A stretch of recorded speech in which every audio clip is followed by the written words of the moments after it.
Hola, bienvenidos a todos a este nuevo espacio de HS Latam Insights.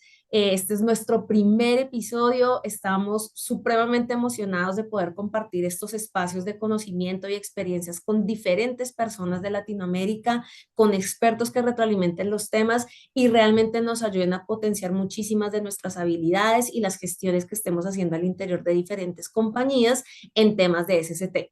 El día de hoy tenemos un súper invitado con un tema absolutamente espectacular y de mucha injerencia para nosotros como profesionales de SCT y es todo lo relativo a gobierno corporativo. Entonces le damos la bienvenida a Hugo. Hugo, estamos de verdad muy contentos de tenerte en este espacio, de que seas nuestro primer invitado. Yo tengo la seguridad que vamos a aprender muchísimo, entonces de verdad te agradecemos mucho habernos aceptado esta invitación.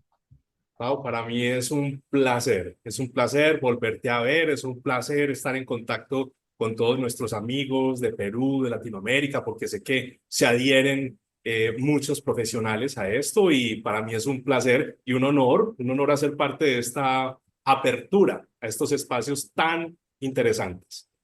Gracias, Hugo. Bueno, entonces, pues para ponerles un poquito en contexto, nosotros con Hugo nos conocemos hace como unos 10 años, creo yo, que Así. empezamos a trabajar todo el tema de modelo de cultura segura. Ya les daremos un pequeño como introducción de qué es, ¿cierto?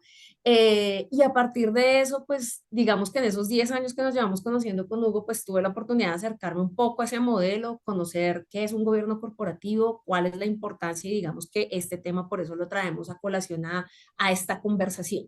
Entonces, cuéntanos primero que todo, Hugo, un poco de tu experiencia, cómo te has movido, qué te llevó a hacer la creación de Cultura Segura, cuéntanos cómo llegaron a este tema de modelo corporativo, porque nos parece de verdad súper clave que arranquemos por ahí. Gracias, Pau. Pues curioso, esto no lo habíamos conversado tú y yo antes y les voy a contar que esto nació cuando yo tenía 12 años. Oh, Y nació porque cuando tenía 12 años, mi papá una vez por poco y no regresa a casa por causa del trabajo. Fue un evento que nos causó mucho impacto, pero a mí se me borró y solo lo vine a recordar como 15 años después, ¿sí?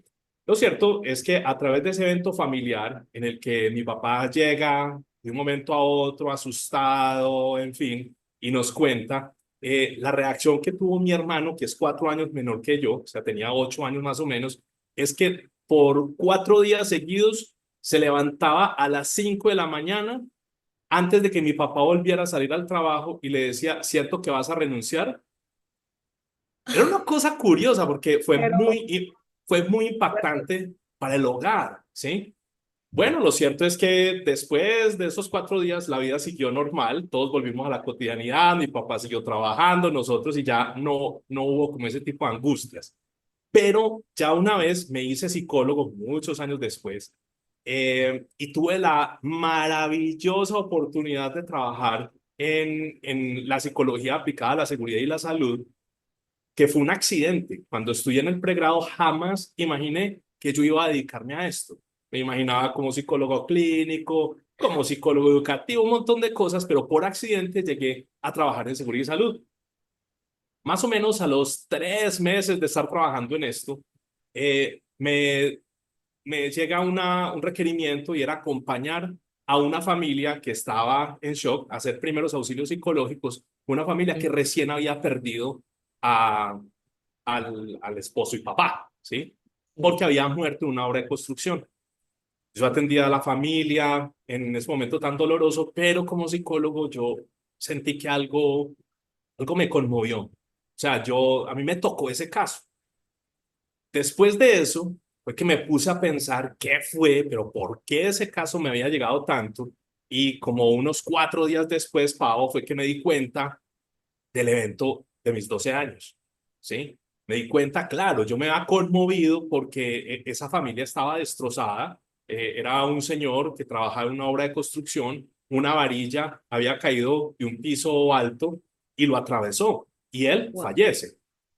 Bueno, entonces esa situación se conectó, pero además comprendí por qué había tenido desde el primer momento tanta pasión por la psicología aplicada a la seguridad y la salud. Claro, Ujú, ahí fue que comprendí, claro, es que yo había tenido un flechazo de amor con este tipo de trabajos, ¿sí? Y bueno, entonces, después de eso, trabajé 6 años como en una organización dedicada a una aseguradora, pero a los 6 años yo me di cuenta que necesitaba abrir una organización. La razón ujú, es que los modelos que había al alcance no respondían con la efectividad que yo estaba seguro que era posible hacer y era sí, garantizar que una organización pudiera devolver a las personas sanas y salvas, inclusive en mejor estado. ujú, Entonces, después de haber ensayado muchos modelos, de haber aprendido cosas fantásticas, pero sentir que había un algo más y que necesitaba esa libertad para experimentar, para crear, ahí fue donde nació Cultura Segura en el 2008.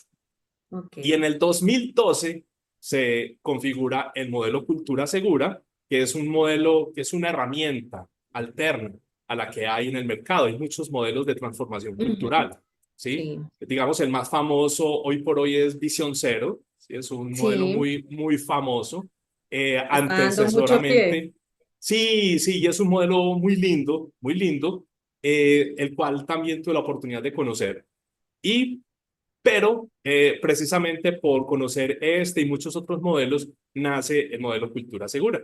Y aquí uno de los componentes del modelo Cultura Segura es gobierno corporativo y enos aquí.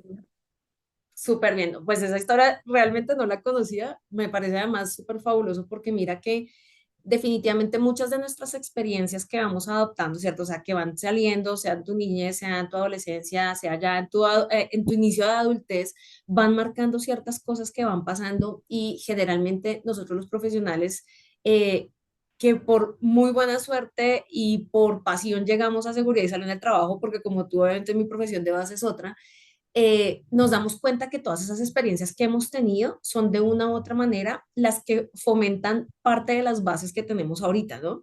Y que de eso que tú vas aprendiendo, pues tienes la capacidad de mejorarlo, de instaurarlo, de generar otros niveles de conciencia distintos y demás. Entonces, pues qué experiencia tan maravillosa y pues adicional a todo que el modelo de por sí es demasiado interesante, es demasiado bonito. Tuvimos la oportunidad de aplicarlo en una de las compañías y creo que tiene una capacidad de generar y de movilizar muy grande. O sea, creo que cuando la gente nos escuche y te escuche dar esos detalles de gobierno corporativo, que creo que es la base, ¿cierto?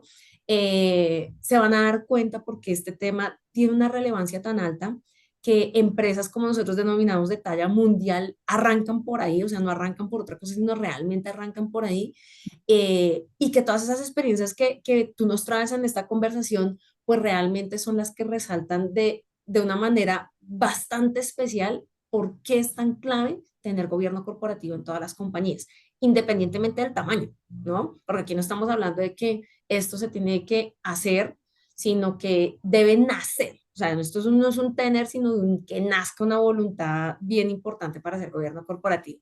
Entonces, haciendo como este abrebocas pequeñito, cuéntanos un poquitico, ahí sí es cierto, en resumidas cuentas, ¿qué significa gobierno corporativo? O sea, ¿cómo ustedes ven esa importancia de hacer eso? ¿De dónde nace como hacer ese clic de una con gobierno corporativo para iniciar?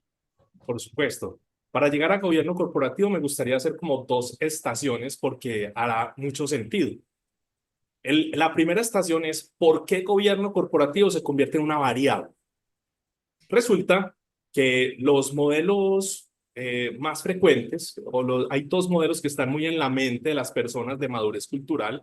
Una es que el mayor estado es la interdependencia, ¿sí? Ujú, sí, Que es la curva de Bradley, que plantea que en la medida que las organizaciones aumentan y van pasando de ser reactivos, de ser individualistas, etcétera,